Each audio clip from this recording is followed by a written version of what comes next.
Welcome. This is For Better and Worth, the podcast where we don't believe you have to sacrifice your relationship while you build your net worth. We are your hosts. I'm Chris. And I'm Ericka Young. And we're so glad you joined us today. All right, y'all, come on. Let's get into it.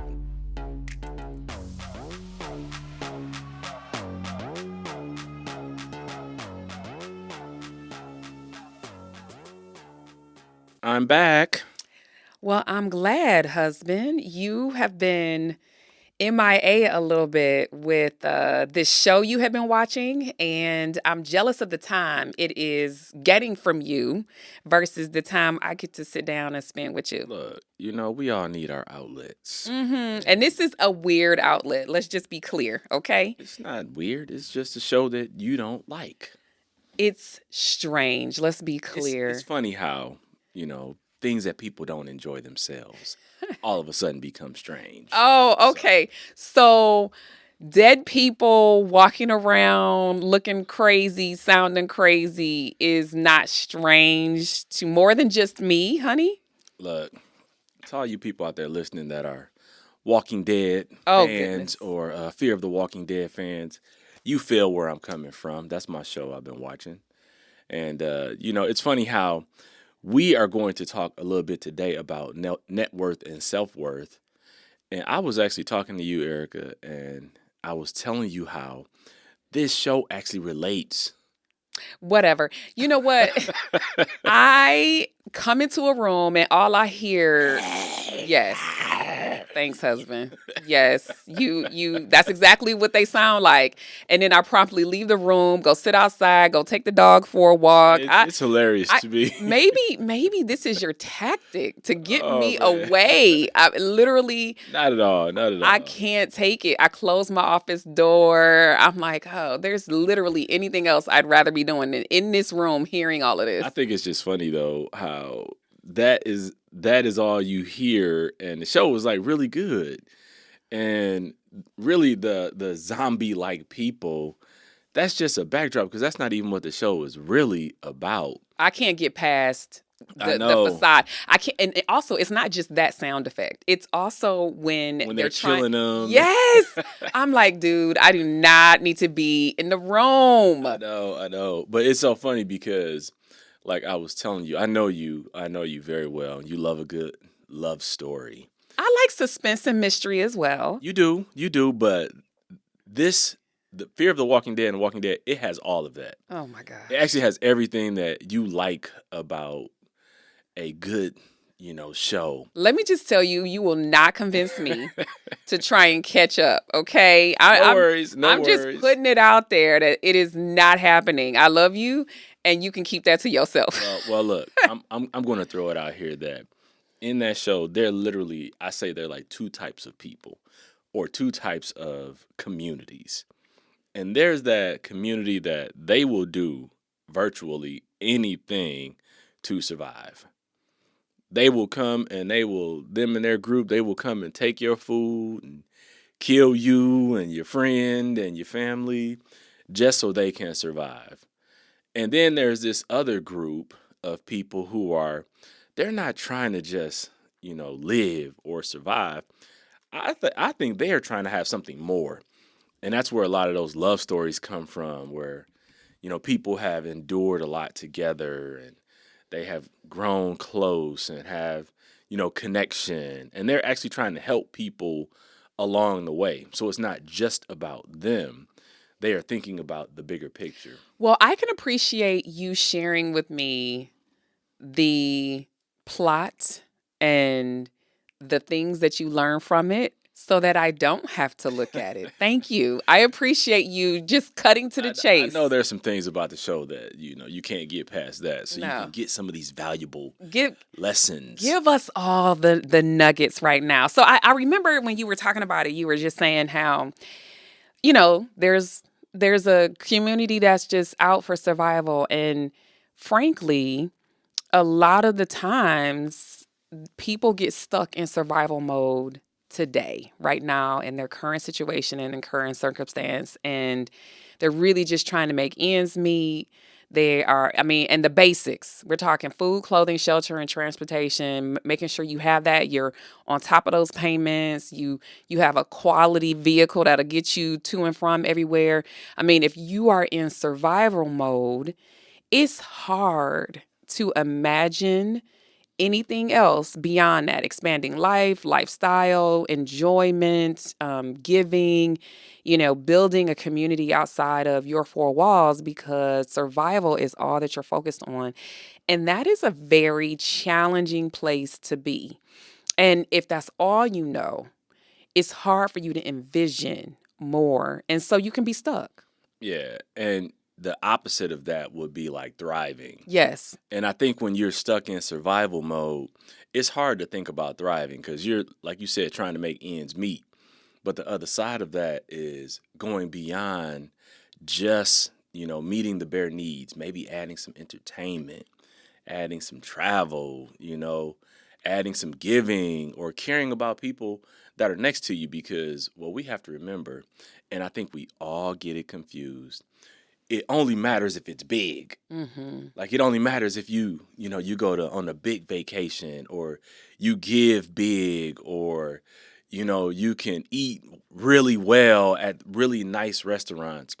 But sometimes that's not always thriving because you can thrive if maybe you went from not being able to dine out to maybe we can dine out every other week. Mm-hmm. Maybe you went from being able to give a little bit to charitable organizations to now you can consistently give Mm-hmm. to charitable organizations because that makes you feel good. That does something for people.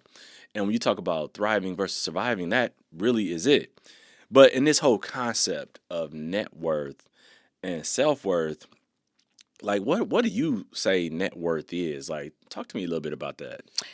Net worth itself, I mean, I'm a numbers person. So honestly, I'm always thinking about the value versus the debts against it, right? So your assets versus the liabilities against it and what is left. If you were to sell everything, liquidate everything, and pay everything off, do you have a positive or negative number, right? So do you have more assets or more available liquid dollars, against the debts that you have? Or do you have more debt than you have assets? And so when we were earlier in our relationship, yes, we were negative. Our net worth was negative. If we sold everything, we would be in the hole. We'd still have a debt. We'd still owe because we had more debt than we had assets. And now that has switched, I mean, it takes time to get out of debt and then it takes time to build your net worth. And so net worth itself, to me, in terms of a financial number, you want to be on the positive side. You want to make sure you have more assets than debts. And so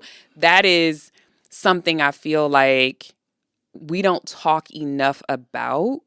And I think it is a really good measure of where you are. And it gives you something to work on if it's not where you really want and need it to be. So you're on that classic like accounting financial.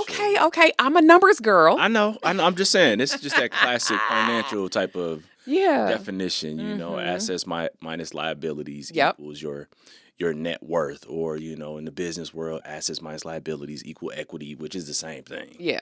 And so it's interesting that we're talking about this because when I was growing up, we didn't talk about net worth. It's like net worth. I was like, what is that? Well, and that's the thing. I don't even think I heard the term until I was an adult. Right. It wasn't until I think that we got on our financial journey and our learning and trying to, get out of debt and build, a life and build equity and things like that we started to understand net worth was the positive after we get rid of all that stuff. And when you're in survival mode, you weren't thinking about all that, right? Right. Like I remember growing up and, my mother, she made sure like I've talked about in the past, we had the necessities. And I think I say the necessities plus or minus, because sometimes we might get a little something extra. Mm-hmm. And sometimes we had to sacrifice a little bit on just some of the basics. Mm-hmm. So I say we were, plus or minus, just the basics. Mm-hmm. So I say the basics plus or minus. Because sometimes it was, if things were a little bit better, you ate a little bit better. If things weren't as good, it was like, well, you not gonna eat as good. So, but as far as net worth, that was a concept that I did not grow up hearing about and talking about. Now, when you go to the flip side of that, and you start talking about self-worth, Yeah. oh man, I knew who I was. Yeah. And I think that's really good too, because I think sometimes when you're in survival mode, it develops a character in you. And I think that your mother definitely deposited in you in a way. And also, I think your siblings that tried to really keep you from the streets, if you will, so that you could develop who you are, as your personhood. You know what I think is interesting? I just thought of this. Net worth wasn't really a thing. My mother did, however, talk about her having a pension. So though the conversation wasn't about building assets, I mean, I don't think we were in survival, and I don't think we were in a thriving mode. We were sort of in maintenance, if you will. We were like right in the middle. But what I did understand was that mom would be taken care of in her later years by a pension. So she wasn't going to be relying on a net worth. So that wasn't a part of our vocabulary. But having Social Security plus a pension for her generation was a real thing. And so I was clear that that would be available to her. And so I think if I'm, just getting out here a little bit, if I were to get into the mind of my mother, I think she didn't think about net worth because she knew that there would still be some type of deposit or paycheck routinely coming in that she didn't have to invest for. And now a lot of the burden falls on the employee, The individual, yes, to build their own paycheck, if you will, later on in life. And that requires you building your net worth. So my experience was, I never felt like we were in survival mode. That's the honest truth, because I definitely wouldn't even classify our household as poor. But I would say, like, we were definitely middle class. And I would say that my mother did, everything that she could to make sure that we had what we needed, and we lived in the suburbs, and she stretched herself. There was definitely the stretch, and I was clear on that. But I was also clear that, I think her future would be okay. She had a confidence in, being able to take care of herself in her latter years. And so therefore that translated into me feeling a bit more confident as well. It's funny because I know I say that a lot. It's funny. Yes. It's really not funny. I know. That's a tick you have, babe. Right. It's almost like it's ironic. Okay, that's a new word. Okay, we'll go with that. That, she had a pension, and in that day, it's like a lot of people worked jobs to get pensions, and, they were in the factory, and those things were available to them, so they almost didn't have to plan as much. And companies got hip, and they were like, hold on, this is going to cost us a lot. Like, they're feeling the impact of the baby boomer generation now, all collecting those pensions, and have been collecting those pensions. Yep. And the burden on the Social Security system. That's a whole nother topic. Right. But I want to lean into the self-worth part of it, because self-worth, let me get my words correct. It's not defined by money. Absolutely. It's not defined by what you have. It's defined by who you are. Because who you are can determine how you achieve, how you accomplish, and what you're able to do down the road. Who you believe you are. Because that's true. You could be a person who was on their way up and their trajectory is high, but in this moment, you're not experiencing the fullness of what you're capable of, and you working on that thing. And so it's possible for you. So your self-worth isn't even defined by your current circumstance. It is who you believe yourself to be internally. Here is something everybody today can relate to. Yeah. We talked about, my show, but, everybody's watching Colorado, and everybody's watching Coach Prime. Come on now. And Coach Prime knew he was the man in his playing days. Before he stepped on the field, he knew his self-worth was high. And when he showed up, he showed out as a player. Which is how he got his name. Right. Prime time. Which is how he became a Hall of Famer. And when he started coaching, he didn't have coaching experience, but he knew his self-worth is that he brought value to the table.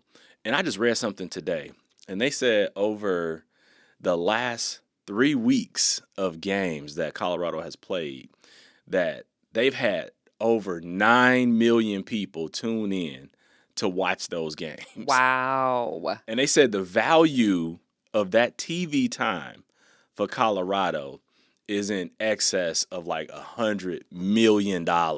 Wow. Because they're selling merchandise, they're selling tickets, they're getting endorsements, all of this stuff. And they're talking about that his value could be like $1 billion. That's crazy. Right. And I just read this article and I was like, wow, this dude is into game 3. This is week 4. And he is like, it's crazy to think about that. Because now that's going to translate into net worth for him. But it started with self-worth. Yeah. And anybody who's listening out there, I just don't want people to feel like they are defined simply by their circumstance, because you can have a self-worth and see yourself as something much greater and that you're working towards that. Because work doesn't define who you are. Like, people get caught up in their jobs and they let that define who they are. And the title of their job. Look, you can pay me $1 million, call me a janitor. Now, wait a minute. Hold on. All right. So janitor. It's an extreme, but you get my point. I know it isn't. Thank you for saying that. Point. I know you good at cleaning house, but ain't nobody doing all that. Right. But they pay me $1 million. I might be like, okay. You gonna put on a suit and a bow tie? I'd be like industrial specialist. Let's change the title a little bit while I clean this toilet. But the whole point is that you could still have a self-worth and a net worth and be an industrial specialist. True. I mean, and that's the thing. As long as you know who you are, right? And I think that's the challenge, is that we get down, we feel defeated. We have a hard time separating the two. When our money is funny, when our bank account is low, you start thinking, I'm nothing. And that is a challenge. That is really something that you have to work on and dig deep on, and make sure you surround yourself with people who definitely know who you are as well. But I think it's really easy to look at numbers that aren't exactly favorable and attach them to who you are. And that we have to stop. Here's the thing. Here's the truth. Poor doesn't discriminate. There's a lot of poor people of all ethnicities, and unfortunately, there could be certain groups that are more disproportionate to be poor. But when you're poor, you can see that as just survival mode. Mm-hmm. But even in the midst of being poor, or whatever you want to classify it as, lower income, anything, it still doesn't have to define your circumstance or situation. Mm-hmm. You can be in a circumstance or situation, but I think here at the For Better and Worth podcast, we try to give you both sides of it.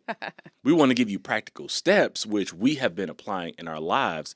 But I've come to realize that we also talk a lot about attitude and mentality, and just the thing you have to have. You have to have that grit, that gumption. Yes, you got to have that thing deep down inside of you that says, no matter what it looks like today, I'm going to decide what tomorrow can look like. And today, you can just work today to establish your self-worth and who you are, and then that can translate into how you focus on building your net worth step by step. So that is a really good segue into this thought I had.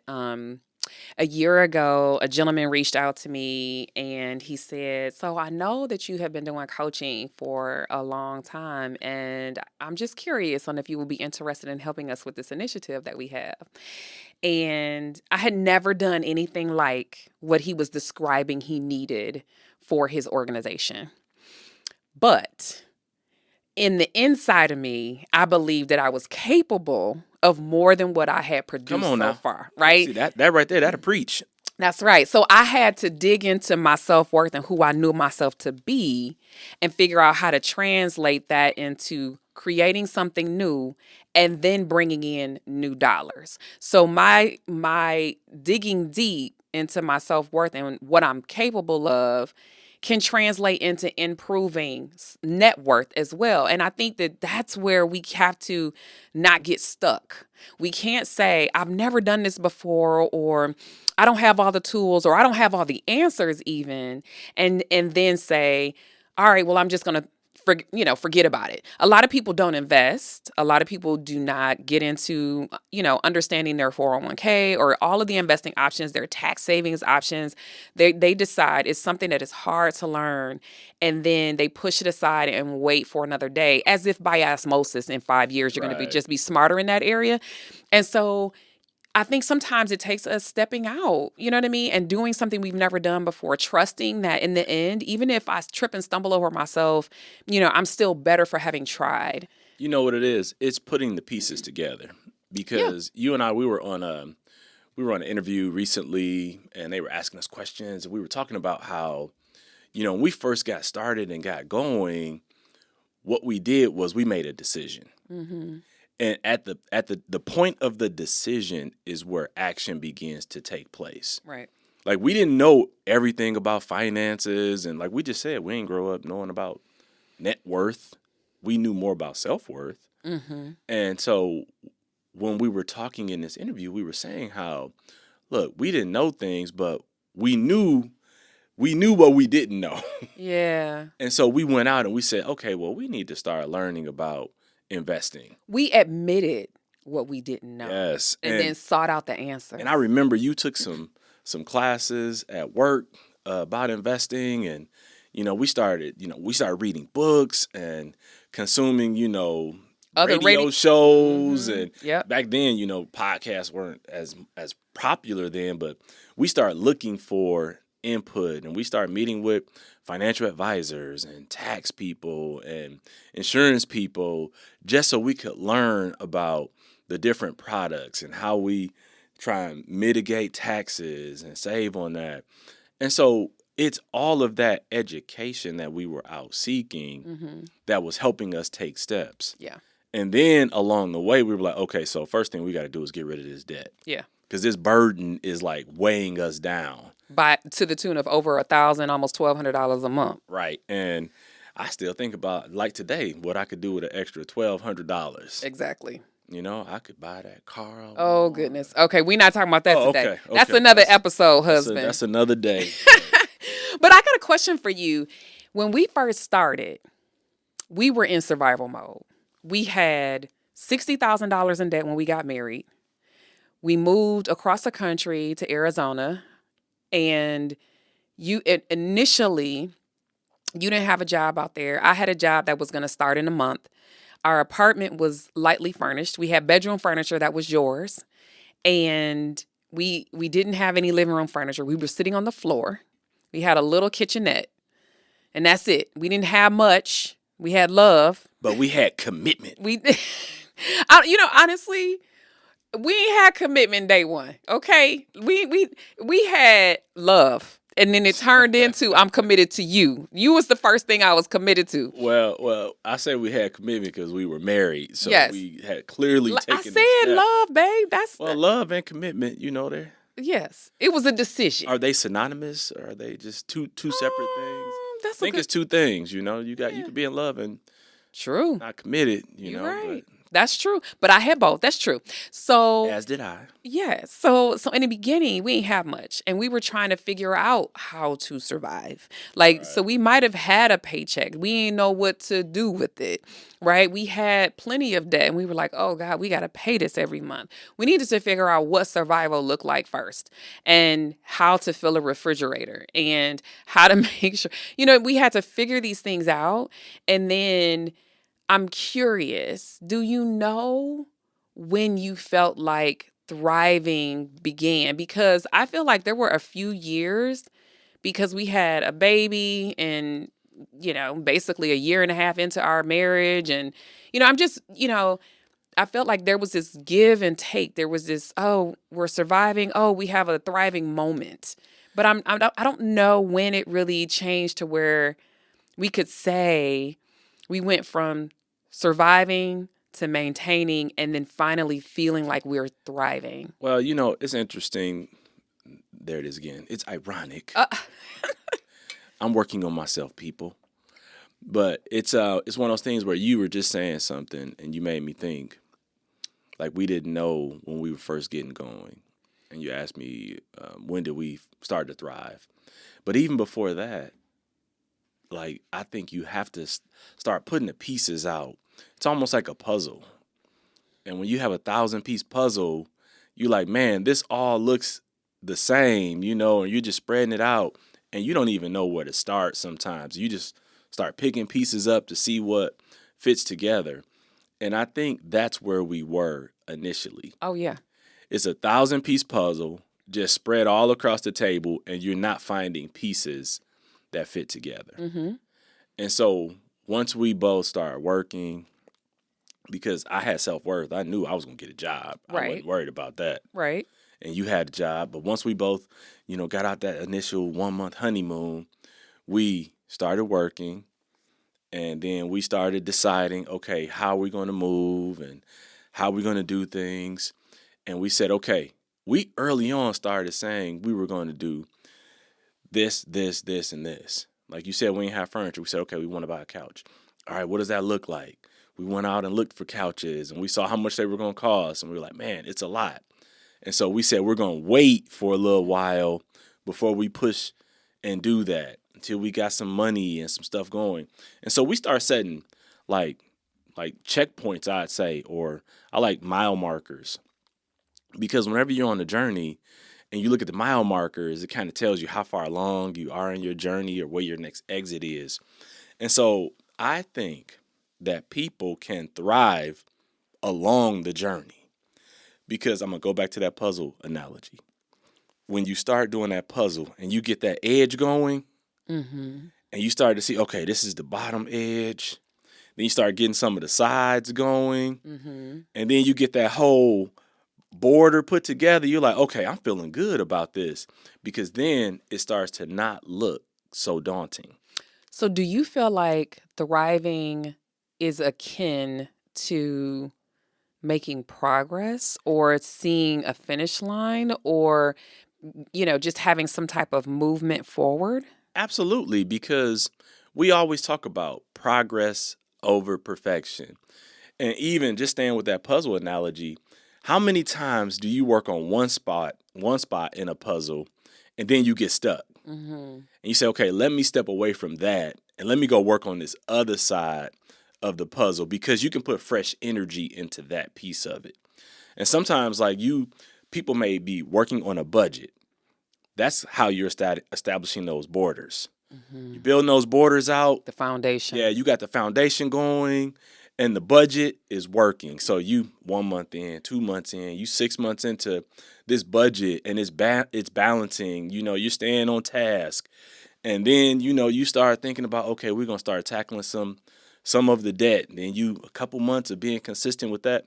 But then you do something and you have a big spend or you have a big expense or something comes up that you have to step away from that debt part of it. Then you got to address the issue. Mm-hmm. And then you can come back and say, well, we're going to stay on that, but maybe we're going to start saving for this couch because now we got new energy for this couch. So now I'm on another part of the puzzle and I'm putting pieces together there. And I look at it as you can be making progress that feels like you're thriving along the way, because I don't think thriving is a destination. I think it's something you can do along the way. That's good, because that makes me feel like it's important to say that you can thrive in different areas at different moments, right? So you can be thriving in a relationship, but your money is funny, right? Or you could be, thriving at work, and it may not be the job that is your dream job. But you could be thriving at work, and then you can be having some challenges with your health, right? So it makes me appreciate the idea that thriving doesn't have to be in all areas, at all times or at the same time. It's that appreciating that you have some progress, forward movement, and it's feeling good, and it's making it a little easier for you to see whatever that goal is coming into view. What do we say? There's levels to this. You Yeah. know, there's levels to virtually anything. And I think too many times we're inside of our head and we have this thought or this mentality that it has to be one way. Right. And that one way is like, oh, I got to be doing it big willy. I got to be out here balling. You know, I got to be a baddie, or I got to be a boss. You know, whatever acronym or adjective you want to use, that's what people see. And they may say that's what thriving looks like. Got it. When thriving can be so many different things along the way. You know what you mentioned, I'm not getting into all of it, but we got some stuff going on in our family right now. And one of the things that you said one day was, I wish that we could just be on cruise control. Yes. And I feel like sometimes we see or have viewed thriving as being on cruise control, where we just don't have to pay a whole lot of attention. We can take our foot off the gas, and it's sort of running on its own.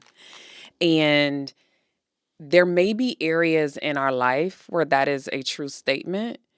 And then and the cool thing is, not too long after you said that, you had an epiphany. You had a small group with some guys, and you came back and said, I wanted our life to be on cruise control, right? Like I was contemplating what would it look like for us to not have any bumps in the road, right? And you said, but I can appreciate that our relationship currently is on cruise control. And so we have to find those places where we're thriving.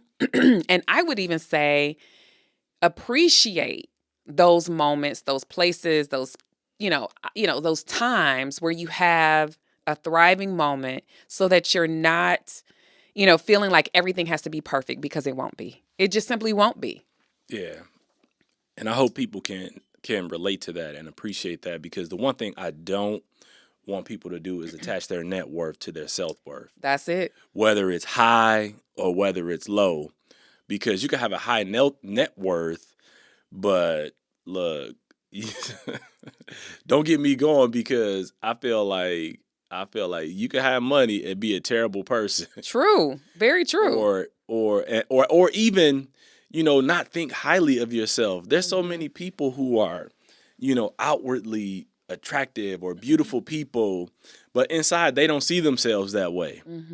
They don't think they're attractive or beautiful or whatever. And so they may have a low self-worth, even though from an outside perspective, people can look and say, oh man, you're this or you're that. Or somebody could, have a high net worth and they're not a giver, or they don't see the value in helping people around them, or, helping family, or any of that, or whatever you want to say, what drives you. But you can't attach your self-worth to your net worth.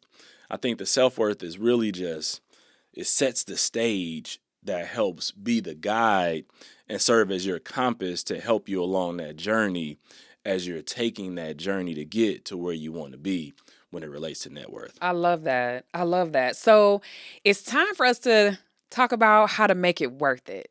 So what would you say? How would you sum up making it worth it today? Look, you establish your self-worth, your net worth will get there. Believe in who you are and what you can do, and stay committed to that by putting actions and steps in place, be it budgeting, be it debt reduction, or, minimizing credit card usage.